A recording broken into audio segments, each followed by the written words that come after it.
Gaya hidup, waduh, udah kepontang-panting aku sekarang. Sudah mungkin bisa pinjam sana sini untuk memenuhi gaya hidup aku ya.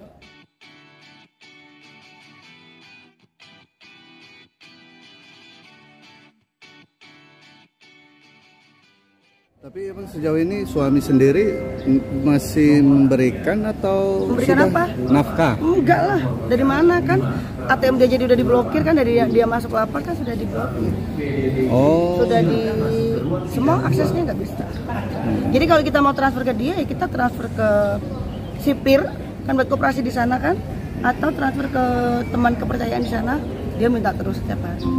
Tapi dia rokoknya aja satu hari dengar-dengar 200.000. Udah kayak nggak di.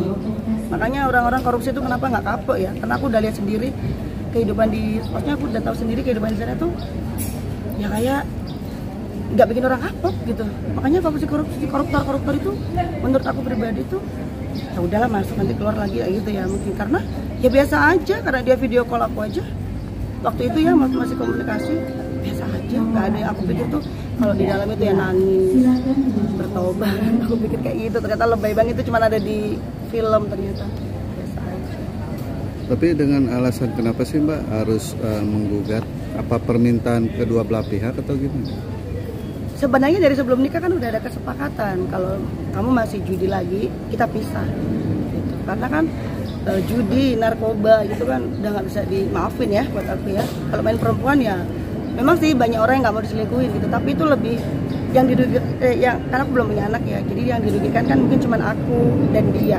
Tapi kalau sudah judi atau narkoba itu kan banyak pihak yang malu gitu loh.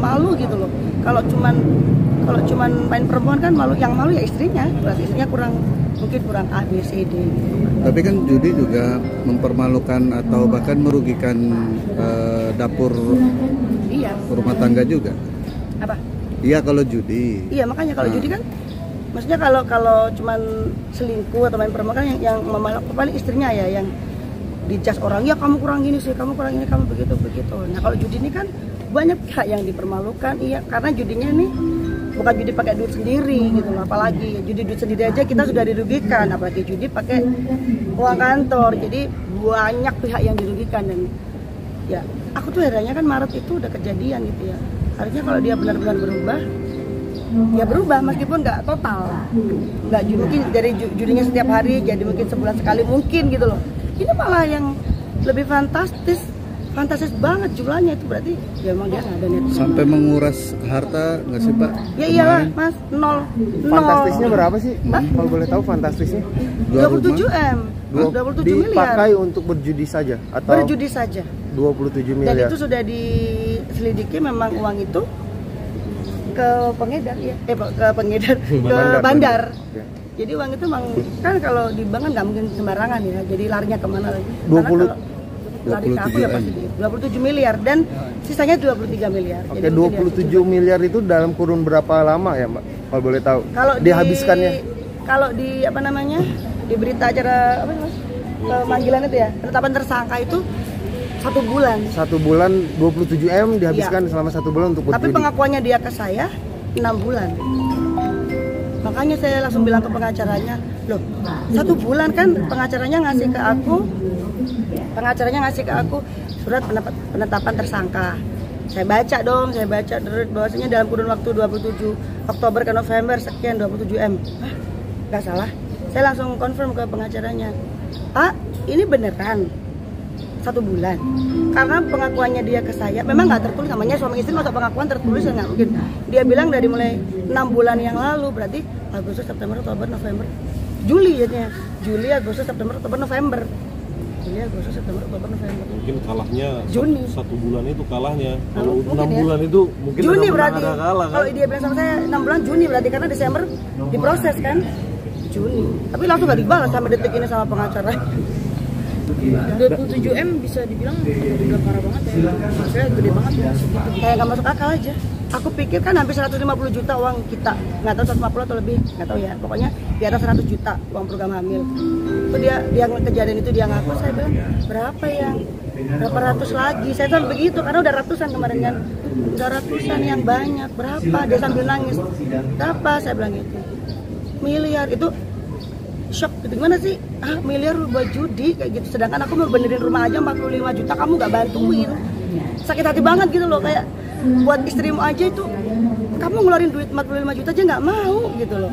Ini judi, meskipun itu dalam orang bilang karena nggak di depan mata ya, mungkin kalau kasino atau apa kan duit depan mata banyak banget, mungkin dia kan angka doang nih, pakai duit angka kan, jadi nggak berasa, mungkin kayak gitu loh. Dan penyesalannya dia itu juga nggak saya rasakan, nggak nyampe ke sini, karena dia masih ketawa-ketawa waktu udah di dalam nih, sudah dititipkan kejaksaan itu, dia telepon pakai video call itu ya ketawa-ketawa aja, enak ya di sini ya, makan 3 kali, banyak teman, seperti itu. Saya punya buktinya semua, dia ngomong kayak gitu tuh kok kayak nggak nyesel ya gitu. Sampai teman-teman saya yang di BRI, teman-teman saya yang ibu-ibu di sana itu, saya tuh ketemu sama suaminya Mbak Lia di Kanwil waktu belum dipanggil, waktu belum dititipkan kejaksaan. Saya gemes banget, kok mukanya kayak nggak bersalah sih, ada ibu-ibu tuh bilang kayak gitu. Saya bilang, untuk ya gimana, saya nggak mau komen karena suami saya juga kan, cuman ke saya juga ternyata begitu gitu. Kok bukan, mungkin dia untuk menutupi, menghibur dirinya ya, tapi itu nggak cocok lah menghibur dirinya begitu ke saya, ngomong enak di sana 3 kali sehari makan. Terus berapa rumah yang sudah dijual dan berapa mobil yang sudah dijual untuk menutupi itu semua? Saya nggak tahu, dia tuh ngambil 4M dari mana saya juga nggak tahu. Dari Mbak? Dari 27. Kalau saya kan semua uang kan dia yang kelola.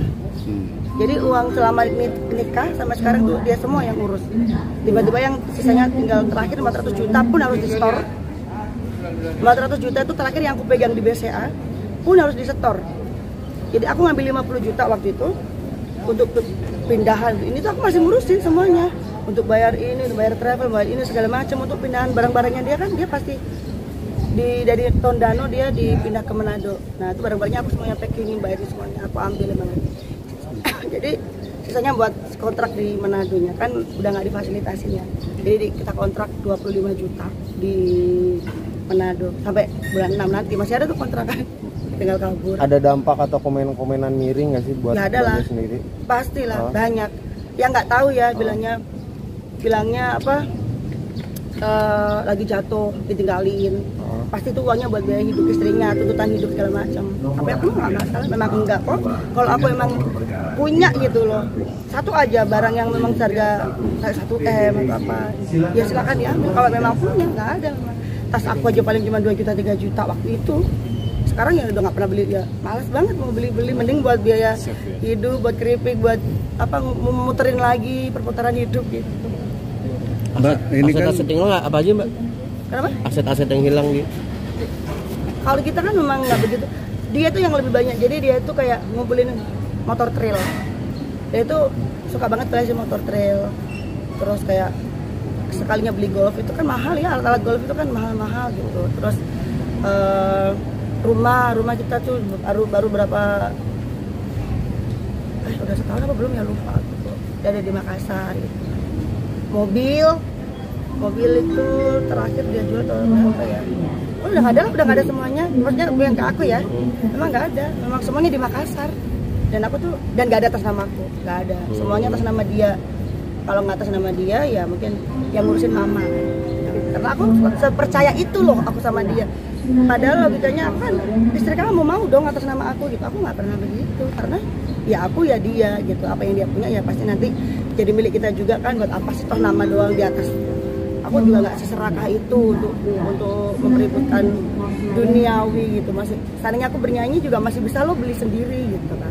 Namanya kita keluarga, aku support dia. Aku udah bener-bener yang support banget untuk setahun lebih ini kan, karena udah meninggalkan dunia entertain, terus bener-bener yang ikut kegiatan ibu-ibu itu, bener-bener ikut kegiatan Iwabri itu yang totalitas banget. Tapi ternyata ya Allah kasih jalan seperti ini, ya berarti ya harus jalannya begini lagi, balik lagi ke duniaku ya sendiri. Tapi sempat sakit hati nggak sih dikatain netizen gitu? Enggak, karena aku pun akan begitu mungkin mengomentarin orang. Mungkin kan kayak yang saat ini yang lagi rame gitu ya kan, Indra Putih atau apa kan, kita bisa aja ngejudge dari luar doang. Tapi yang ngejalanin kan kita nggak tahu.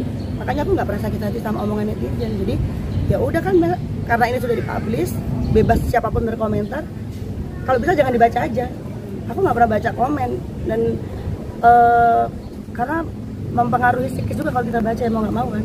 Jadi tapi aku bebas, mereka mau komen apa aja, yang penting aku yang jalanin hidup aku, Aku yang tahu bagaimana kehidupan aku selama menikah. Aku bilang aku nggak bahagia, enggak, aku bahagia karena aku menjalaninya ya legowo lah. Kalau sakit hati malah netizen enggak, bebas aja.